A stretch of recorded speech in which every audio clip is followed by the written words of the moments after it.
I'm gonna be eating like the squirrel in a minute, bro.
Hey, and welcome to Jay the Usual Photography. My name is Jay the Usual. I've been a professional photographer for the past 3 years, ever since my first paid project from the city of Fall River. The Day of Portugal event, we actually did some B-roll photography and videography from the ground, from backstage, and also the next one that they plan on doing in 2024. We actually did this in 2023. We'll actually probably be adding some new types of content and shooting, including interviews, possibly podcast stuff, maybe unrelated or directly city involved. Make sure to check out Fall River, Massachusetts, not only for that event, but for SoCo Arts Labs and all the different artists and collaborations that are involved with the growing art community in this area. It's actually a pretty exciting time to not just get involved with the types of photography and videography and different types of art in that manner, media, but all types of art, especially with all of the different ways that you can not only grow and become a better artist, but also to maybe make it something that's more than a hobby, or even to get to learn something from people who are experienced in your favorite types of art or other types that you wish you could try or learn. And sometimes it's just really cool to come by and check out, take a look too. But I'm here to start up a type of lesson, course, program, event list. There's a bunch of different things that we'll be including in this. Basically, it's a membership that will allow you to be able to learn and grow as a photographer over the next half a year, and also will have yearly availability as well to learn about things like what we'll be touching on lightly today. So we have a bunch of stuff strewn across the table. This is usually actually what it looks like when I do a photo shoot. I try to keep things as concise as possible, usually, but I spread it out so everybody can see. And sometimes, especially with people that work out in the field, such as a wildlife, sports, or a landscape photographer, and even a bunch of other types, because there are a lot. We'll talk about that as well. Your types of tools, the weight of stuff that you're carrying and how far you may have to carry that stuff, if you're even the one carrying it. If you need to have all this stuff transported to somewhere, whether it be via plane or vehicle, like a truck, car, whatever, or even strapped right to your back, there are things that are very basic to consider that are also very cost effective, maybe even cheap or free, easy to learn. Something as simple as having a phone, which we're recording here, and also we have something as complicated as a Sony, but maybe you can get something like a GoPro, which is a little bit more affordable. With even the newest versions, I believe, are somewhere between $300 to $500. They usually have some variants and things that you can get with that, whether it be batteries, tools, utilities. But if you want to shoot the sort of photography that I've tried out, which are anything from macro to drone telephoto lenses, which is very far away stuff. Macro would be very close, microscopic even. You have things like this, which you used to have in order to get images like that. But now you can use something as simple as your phone to not only get an image of something like a planet or a moon or the sun, which we actually use something like this to protect our eyes when we're doing solar eclipse photography and video, which we actually got a chance to try out this year for the first time, which is really awesome. You can check out Project Soul on YouTube. We tried to share it, but we'll definitely reshare it.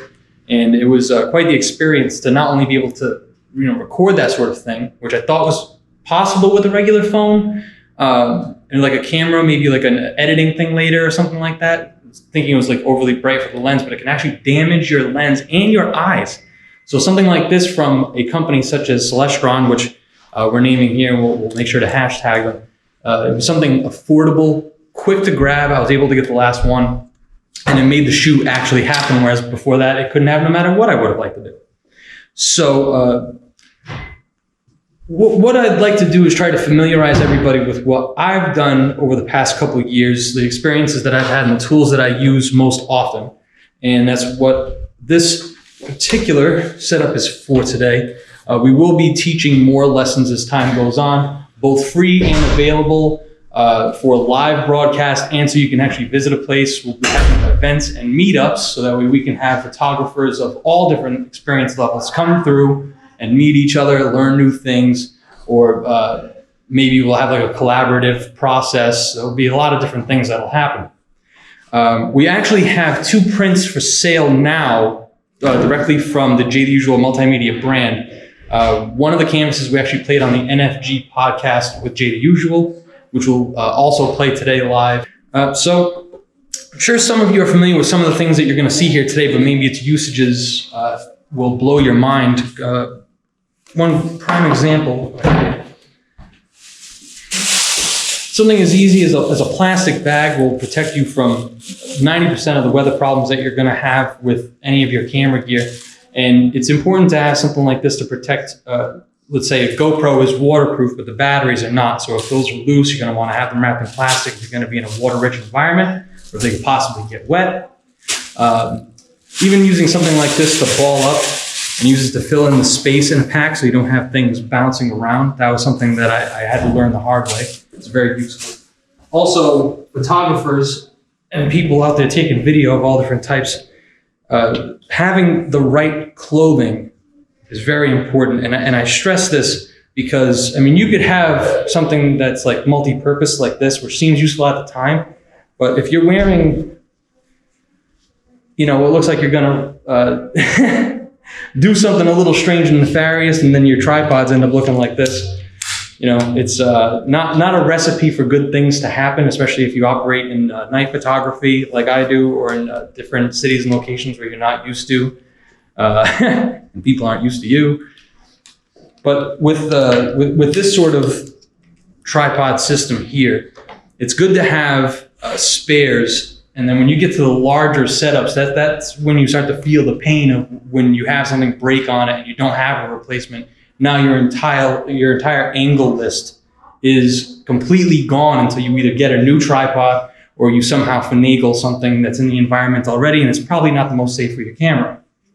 So I've operated everything from DJI drones and Adobe software for editing. Then we also have Sony's, GoPro, Samsung.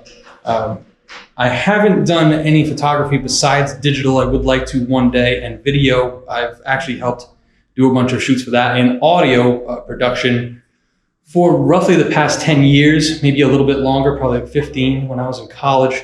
I'm getting dusty and old. It took me a while to learn the difference between something as simple as this and this. And these are the sort of basics that you'll be able to get from our content. And we also like to drop little tidbits of information here and there in all of the episodes that we shoot. But a prime lens, telephoto lens, something that can change its zoom, how far it's actually able to see and still keep a good level of focus. And for those of you that can't see that very well, sure, a good example of that. And you have a prime lens, which isn't going to go anywhere, but it will be able to change focus so long as it has that ability. Now, there are a lot of older lenses that'll be a lot cheaper and maybe even more available nowadays that you can use, but maybe won't have functions like an ability to focus without you manually actually turning a little dial like this. have to actually pass the lens protector, which you have right there. But that's the sort of thing that gets into really more specifically what you're using and what you need for that actual shoot. So we have covers for the lens, the glass is right there. And the lens that you have on all of these different cameras that we'll be testing out, using, trying, at least for the digital newer stuff, they tend to be hardened, protected glass. So you don't necessarily have to protect them as hardcore as you used to have to. However, it is important to maintain the cleanliness and, of course, try to keep things away from your lenses that are going to damage them. Another prime example would be why you protect your lens with solar eclipse stuff. Filters, ND filters will do two things. They'll be able to change the type of light that your sensor inside of your camera behind your lens is able to actually absorb. But it'll also act as a physical barrier to whatever lens that you're actually using. And something like this, if you're using your phone, I believe most of today's phones that are probably within the past couple of years, if you have something older than that, it'd be pretty amazing. But I think it's been the past 5 years they've been using something called Gorilla Glass. So usually pretty protected there, but they can still get smudging on it. And just because something is hardened doesn't mean that it can't get damaged anyway. And it doesn't necessarily have to be a scratch or shattering or something like that. It could be something as simple as a permanent sort of anchor chemical that goes on there and degrades it. It could even be the thing that you're holding the actual phone with that could be messing up some of your photos if you end up having some sort of issue. Something as simple as that could always mess you up. We'll be going over the different types of settings, photo types, like a difference between a panorama, a wide angle, something zoomed, cropping. Something like this, which I know it seems like some sort of, ramsham device, can save you a lot of money. Basically, what this can do is hold your phone while you're either recording yourself for any particular purpose, or you could be recording the outside world facing the other direction. And we also have little things like this, which can change the perspective a little bit and sort of give you like a cool effect that if you don't want to add things digitally or you can't, there's always something like that you can do to try to make things look a little bit more interesting. We also have, of course, all the necessities for going to any medium that you require. We didn't bring the drone today because we're going to make a total separate podcast for that this week. But we have things like this that you can dip down, or you can drag, use in different watery situations. I wouldn't necessarily use this in a windy situation. You'd have this thing swinging around. But for things such as deep dark, headlamps like this have definitely made the difference on several shoots. Some I've actually done from a skateboard or a moving vehicle, been on hikes, gone through fog. It's important to have the proper, here, look, even the kicks.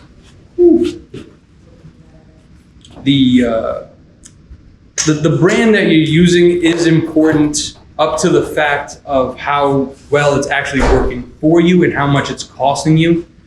Cost will rise up over and over again in the photography realm as something that can rise up quite quickly the more investments you start to make.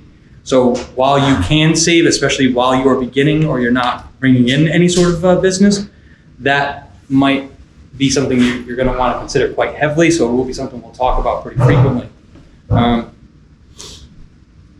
Things such as this, like a face cover that we're using in the weather, for our weather safe gear, can also serve a couple purposes. Now you've got camouflage gloves, and you have something that can block my face and can work as, you can kind of create a character while you're out there. You can use that in a modeling sense. You can even actually sell product photography at the same time when you're wearing something specific, a good brand. And of course, all these different things we use for photography can be very lucrative if you can manage to sell some. So whether it be new brands or something that's already existed. So that's something that I always try to keep in mind as well. A lot of people are going to forget this one. And I'm here to remind you that this is a very important tool for almost every profession when you're on the road. And it may be funny now, but when you find that you may need it, it stops being funny until after it's over. So being aware of all your different options, or even options other people wouldn't consider, but it's something that you might want to have, and backups are really, really big, important things. Budget is another one. Familiarity with your gear is something that comes with time and experience. Of course, you can only watch YouTube videos and tutorials so much before eventually you have to get your hands on these things and use them yourself. Even talking to somebody that's actually using them themselves, it's helpful, but up to a point. You have to get out there and actually take a picture. And if you want to try to learn to edit, that'll take you also doing that. Of course, you can get AI to do a lot of these things now.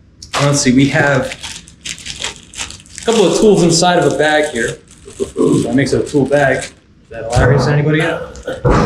We have a couple of things that you may not want to get wet, even though they're actually GoPro listed items, mostly because of the type of metal that they use to screw onto and in things like this, which would be like a selfie stick or any sort of tripod system that you have when you have these heads. That metal and the plastic even can degrade in things like salt water.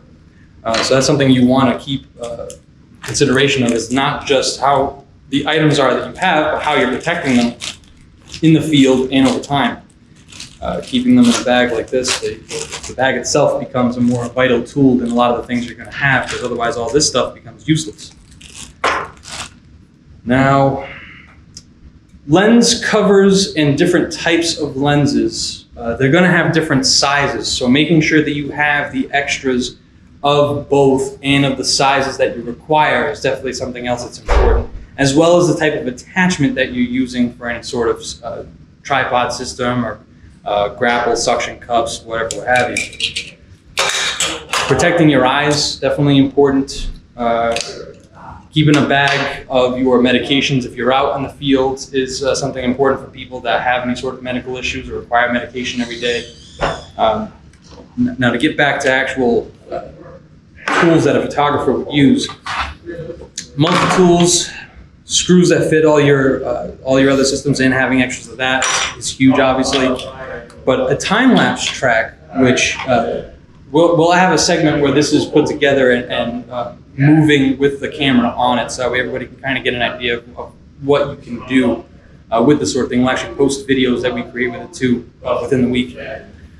This object will actually travel along these sticks here. And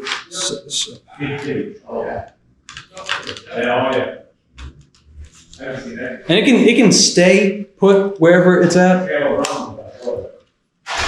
or you can set it up to as a motorized option. It'll go across like this, and you'll have the camera posted up on top. Show the setup of this real quick, and this will be one of the things that we'll show frequently on this podcast and to our members, or if we don't have a lot of beginners at first, we'll maybe shoot some free stuff for people to be able to start up anyway. And then maybe you feel more comfortable coming to an actual event. But what we'll do is I'll put this together, and we'll put together a few more basic tutorials of things that almost every photographer is going to have to use. And the fun stuff about this is most of it is relatively easy once you learn it, but unless you know exactly what to look for to research these things, or if you lose an instruction manual, some of this crap can be incredibly difficult. So it's definitely important to practice when you can. And it's important to have a source of knowledge that you can go to, whether it be one of your favorite YouTubers, maybe yours truly, and they can guide you along your path if you get lost. So we have the actual sheen here hooked up to two different ends, which we have manipulatable. And this is really a smaller version of something that we would use quite frequently. in the time-lapse realm of photography and videography. For those people that don't know what that is, that's actually multiple photos or videos taken over a very long period of time and sped up to anywhere from 10 to 1,000 times faster than what it actually was, or higher or lower, depending on what your needs are. And what this sort of object can do is add a layer of motion without having to edit something like that in, which we did at some of our interviews recently here at SoCo Arts Labs in Fall River, Massachusetts. It adds a layer of motion to your time lapse that you wouldn't have. So this can take a certain amount of time, a couple hours, maybe even a couple of days. In fact, one of the more widely known was, I believe it was in Arizona they set this up, but I'll get the details for you. It's actually 1,000 years this camera is going to be operating for. And that's one hell of a time capsule. But this has actually been done a few times with a handful of years and a handful of places. We'll probably touch on that when we actually shoot some time lapses specifically for an episode soon. But if you look it up, there's a bunch of different things you can find like that, which are really cool. We'll actually be talking specifically about long exposure photography relatively soon as well, which is when you leave the camera open for a long time sitting still. And that'll give you it'll make the image move in like as things are happening. You'll capture all of that image. So a car on the street can become like a line of red light and white light. And that's what you end up seeing in a lot of those time lapses of highways and things of that nature. Which you can have in a photo form or you can have in video form, and we'll talk about all those different functions. This object in particular is, it doesn't have a wide range of ability, but you can have it hooked up to a bunch of different stuff with these feet and whatnot, and the speeds, they're not really very good for variance. But what I'm getting out of it for the money, it's worth it to me to have, and it's really not that heavy, not that large, whereas some of those time-lapse tracks can be very expensive. So if you can get away with shooting 5 different videos on the same track and then putting something like that together, and maybe even stacking the photos from something like that and creating one image that's stationary to try to make motion go away in certain parts of the photo and try to get more depth and detail out of a photo. That has a lot to do with astrophotography, deep sky astrophotography. They're actual trackers. So for instance, a tripod, like what this camera is on, would actually have a machine up top here, and it's counterweighted, and it actually would follow the movement of the Earth and the stars correlated to that in the sky. There are different apps, such as Stellarium is still one of my favorite, and it's still free. You can get that on the Play Store for all Androids, and I believe there are other apps available like that, where it actually track the sky and show you ahead of time what it is you're going to see. Photo Pills is another one, although I believe you still have to pay for that. They may have free functions, I'm not entirely sure. But we'll be getting into a lot of the details specifically about all of these different things that we're mentioning now over the course of the next events. Photographic Jay the Usual Photography members will be able to get all this information as soon as it comes out into any one of the events we'll be posting on all of our pages, apps, and shows. And you can constantly see all the different things that I learn and use photographically in all the events that I shoot. I actually film myself, as well as act, direct, write, and do all these other fun things, including the marketing, which has definitely been fun. I think the only thing that I wanted to learn recently that I wasn't able to is coding, just to be able to speak the language of people that actually create AI and use AI frequently. But I'm going to be talking about AI in photo editing, which is, it's all in the digital realm of photography, but that's something that we'll be talking about really heavily in the beginning of this year, probably for the remainder of the year until we have more people involved that do different types of imaging, which hasn't occurred yet, but it definitely will happen. Now, let's see if there's anything to be touching on. Just a few topics that we'll be discussing in the next episode of Jay the Usual Photography, which we will be sharing a few example tutorials of some very simple things that you can do out in the field to make your life easier, or to try different types of photography you may not have known you were capable of doing with something as simple as a phone. But the next show we'll be getting more in depth with specific things that this program is up to. Won't probably play until February, but we'll have all that information posted as soon as possible.